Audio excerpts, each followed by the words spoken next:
Here's something which I'm ashamed to say I had never properly thought about before today. What might the obstacles be to a deaf person who wanted to teach ballet? Well, it's an art form which puts music front and centre, and teaching is about knowing what's happening in the room, focusing on individual students while also being aware of the whole class. Maybe those things aren't simple if you can't take hearing for granted. I'm David Jays, and this is Why Dance Matters, the Royal Academy of Dance podcast. Today, we're at the RAD's home in London to meet Naomi Smart. In 2021, Naomi qualified as an RAD dance teacher, something that she never thought was an option for her as a deaf person. Naomi's also a writer and activist, especially on deaf and access issues, and she's deep into researching a PhD in community dance. When you meet her, none of this comes as a surprise. She is so energetic, thoughtful, self-possessed. As she says, deaf people can do anything. Why wouldn't she be a teacher? I can't wait to learn more about Naomi's journey through dance and how she created a way of teaching that works for her and her students. What advice would she have for other deaf people thinking about a similar path, or for all teachers trying to make their classes as inclusive and welcoming as possible? And why does dance matter to Naomi?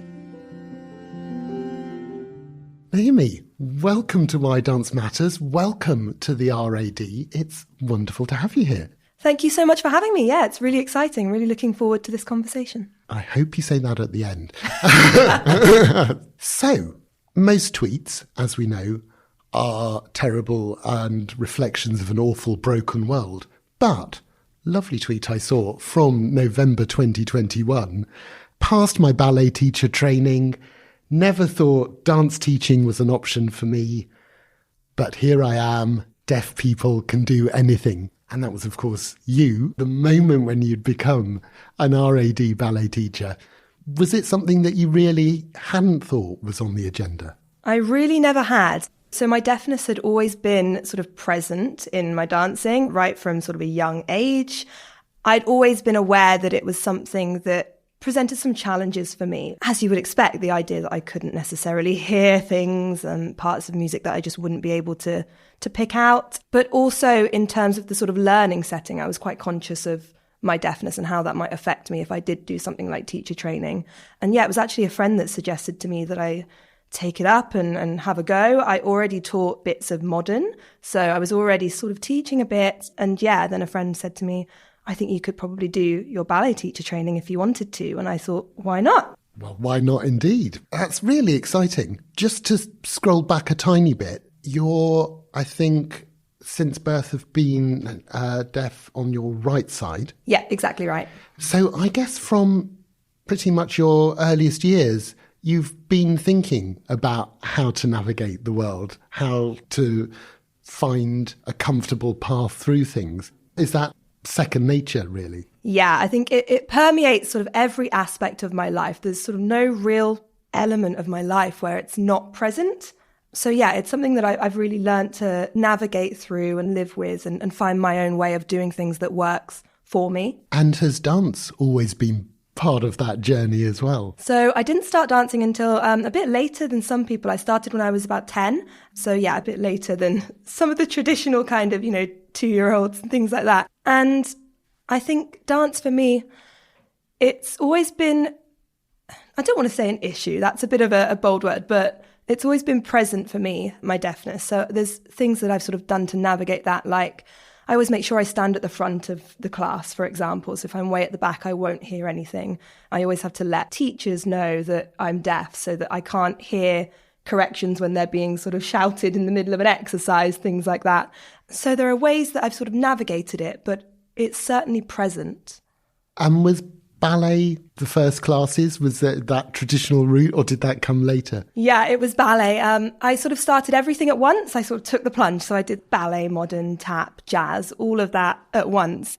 And actually, for a long time, I don't think I quite liked ballet as much as I do now. I think it took me a bit longer to sort of learn some of the technique fundamentals in ballet that I just found when I was younger really quite difficult to get my head around. But once I sort of understood that, I was really flying with it. I loved it. Absolutely could not get me out of the ballet class. I guess it is quite a familiar story, that idea that you have to get past the early technique before it can become really properly fun. Yeah, absolutely. And I was very fortunate that I was sort of chucked into a class with some really brilliant dancers, and some of the people around me had been dancing for years at that point. They were doing all sorts of like extracurricular ballet as well. Really fabulous dancers, still really brilliant dancers now.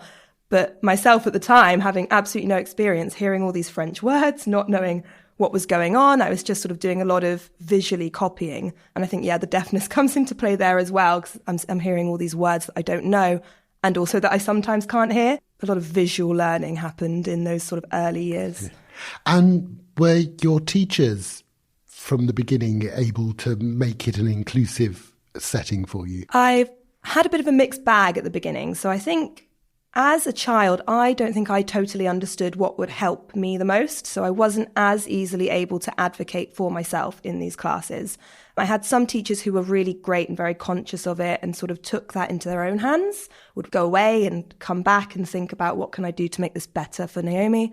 And others who sort of maybe just treated me the same as every other member of the class. And that is fine in itself, but I think I did need some extra thinking behind it. And all my teachers since, and now even, have been really fantastic. And it's a big ask for a 10-year-old to have to suggest the conditions that are going to make things easier for them. What would you suggest now to a teacher who hasn't perhaps thought about making their classes more accessible, more inclusive? What should their first steps be? I would say, particularly for every deaf person, it's going to be very individual. So one thing that's really helpful is to have a conversation with a deaf student and just say, what works for you? What doesn't? What would you like me to do? Is this helpful? Is that helpful? Giving options, things like that. But real sort of base level things, I would say an awareness that deaf students are not going to be able to hear corrections that are shouted out as music's playing. That's one that I know. I do it myself. I'm a dance teacher as well. So I do it myself when people are dancing and I'll sort of shout, point your toes, stretch your knees, things like that. But as a student, I know that I don't hear those. So it's about maybe making time afterwards to go and speak to your deaf students and say, okay, really good. These are some things that I would pick out. And just, making time and space for those conversations with students that are deaf. And is there a different relationship with music? Are there particular kinds of music that will be much easier to key into than others? Yeah, absolutely. So from quite early on, I learned that I really rely on counts. I'm always that person that's at the front of the class and, what's the count for this? What count do we do this? Other people I think are a bit more able to say, you can hear it in the music or I can feel it. That doesn't work for me very well. And I also can't hear particular instruments very well. So just as an example, something that's like a flute that's a bit more high pitch, I really struggle to pick that out. So if I'm dancing along to an instrument line that I can't hear, that sometimes causes problems for me, and I really have to make sure I know the counts. It's something that's really quite important to me. I actually choreographed a piece that was based around that experience, and it was just set to the beat of a metronome to kind of illustrate that point that I really am relying on the pulse and the counts, and in my head I'm just 1, 2, 3, 4 constantly. And did you enjoy performing? Was that always part of the pleasure of it? Yes, always. I've absolutely loved performing. I've always felt very at home on the stage. So even before I was dancing, I was doing quite a lot of drama. That's always been a real second home for me and really comforting for me, actually, which sounds a bit strange. I know a lot of people feel quite nervous in that environment, but I've always found that really comforting and really just a lovely place to be. I guess it's also a position in which you can take charge of your own environment. You're there on the stage. It's up to you. In a way, there is a comfort in that, isn't there? Yeah, absolutely. And teaching, it sounds, was also quite early in the mix of things you were interested in and engaged in. Yeah, so again, it's a bit of a tale of oldest time, but I started assisting one of my teachers when I was about 17 probably, and I really enjoyed it. I mean, I was not really doing much at that age. I was sort of just present in the room. But then as I sort of went to university, I thought this could be something I could do some assisting, pick up some extra money initially was the idea. And I just absolutely fell in love with teaching. I really love it. What's the joy of that for you? I really love watching students progress. I love when they come in and they say, I can't do this and this is really difficult. And I say, you will be able to. That's why we come to class, we practice.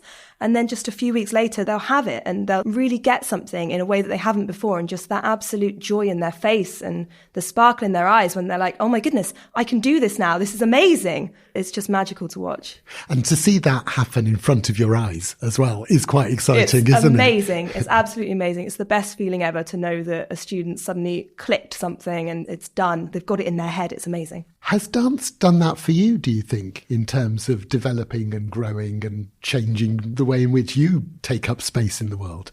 I think it's definitely been a really good sort of means of getting messages across for me. For example, things like choreographing pieces to do with my deafness. It's been a way for me to sort of navigate that and to share that with the world in a way that isn't just sort of, me writing some tweets or me, doing some digital advocacy or anything like that. It's a different angle that brings together some real passions of mine in a way that I think is really a beautiful process.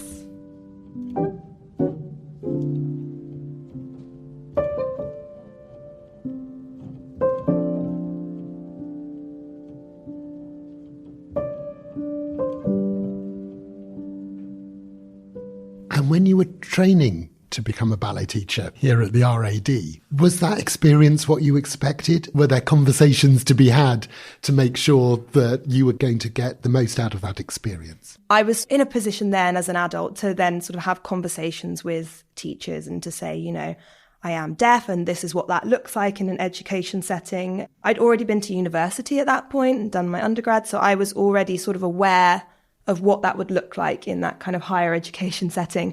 And again, the RAD are really brilliant with my deafness and have really been great at listening and taking on board things and understanding what that looked like for me as an individual. And what did that training give you in terms of becoming the best teacher you could be? Because you'd clearly done quite a lot already.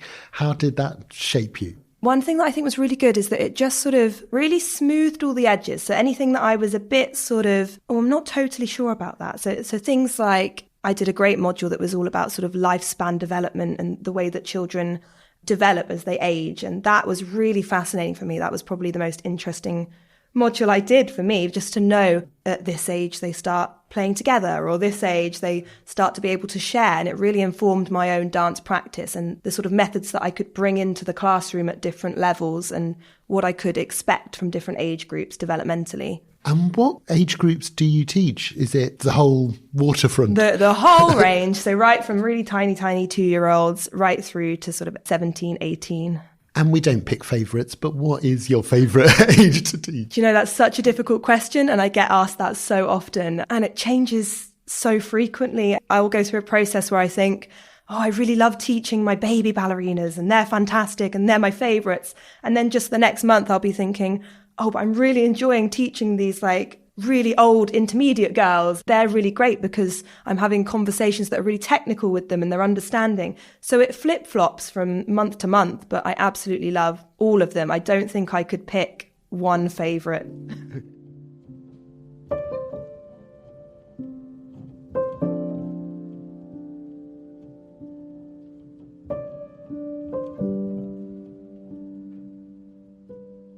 One of the lovely things about dance teaching, if you're doing it for a while, especially in the same place, is that you get to develop a relationship with your students that isn't just about them in class. You watch them grow from maybe 5 to 15 or whatever it is, and that must be a huge pleasure. It is. It makes me feel very old, though, I must say. Sometimes I'll bump into an ex-student on the street and they'll say, I'm at university now. And I'll say, really? Are you sure? I can't be that old, surely. But it is really lovely to watch children develop and grow into dancers that have got so much ability and potential. It's really great to watch and then to sort of reflect back and think, oh yes, I remember when you first came into the room and you were shy and you didn't know what to do and you didn't know what first position was, and now look at you.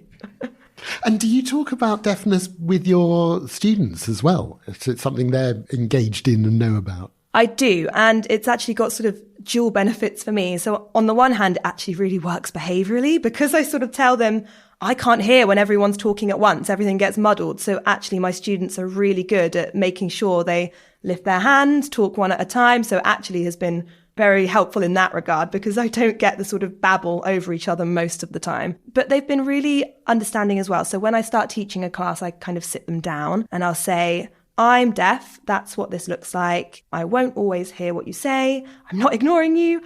Just wave your hand at me, things like that. And I feel it's important to sort of open space for questions and answers. So if I start teaching a group for the first time, I'll leave a good 10 minutes for, has anyone got any questions? Is anyone confused about anything? And those can be sort of any questions around deafness. It doesn't just need to be about dance. But I think that really fosters a good relationship between me and my students where they understand what I need, but also what I would expect of them. And what are the questions that most often come up? Sometimes I get quite cheeky questions like, oh, will you hear if I'm whispering about you? Things like that. I think I'll be able to tell though, but I do get some really quite thoughtful questions as well. So I have students ask me, what does that look like when you're performing on stage? Really quite considerate questions, which I think is really, really great to see from my students.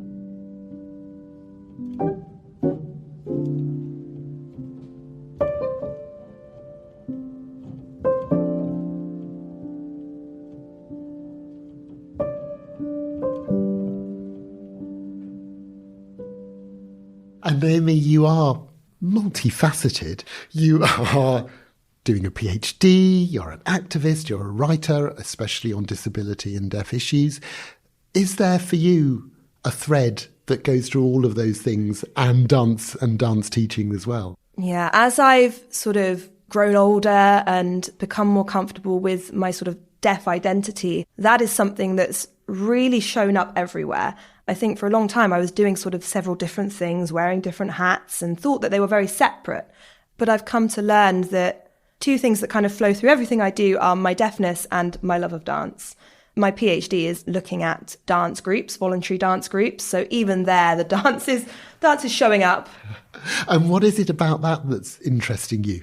So I'm really fascinated by community dance. That's something I think is really important. And I've got so much time for community dance. I think it's fascinating.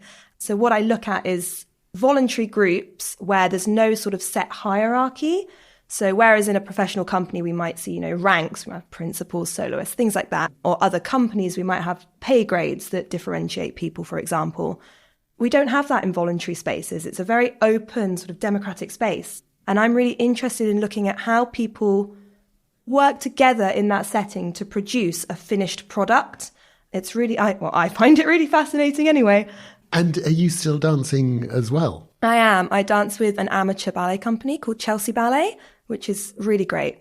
And what are you doing at the moment? At the moment... What's the next show? So we have a show every winter time. At the moment, we're working on several pieces that are choreographed by several members within the company, which is fantastic. I've been lucky enough to choreograph one myself this year. That's what we're working on at the moment. And anyone listening to this, especially someone who is deaf or has a disability and might be wondering about taking that private passion like dance and extending it into a career, sharing it with more of a public, what would you say to them? I would say absolutely do it. I think it's very easy to sort of hang back on the what ifs and say, oh, what if this doesn't work or that doesn't work? I would say for me personally, at least, one thing that's really helped me in this career is being loud about my deafness and making sure that people know about it. And it hasn't caused any problems for me yet, which is fantastic.